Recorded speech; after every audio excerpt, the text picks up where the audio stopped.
কি হয়েছে বাবা? বাবা কিছু হয় নাই, তোমার শরীরটা অনেক খারাপ না, তাই ভাবলাম তোমার পাগুলো একটু টিপা দেই। ও, তোমার তো আবার মাথা ব্যথা না? ঘুমাও ঘুমাও। A few moments later.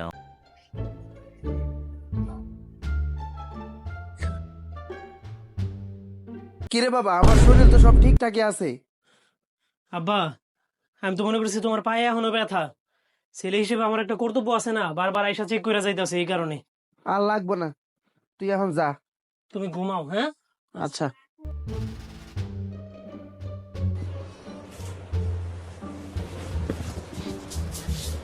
তুই পায়ের দিক দিয়ে ধর, আমি মাথার দিক দিয়ে ধরতাছি। ঠিক আছে।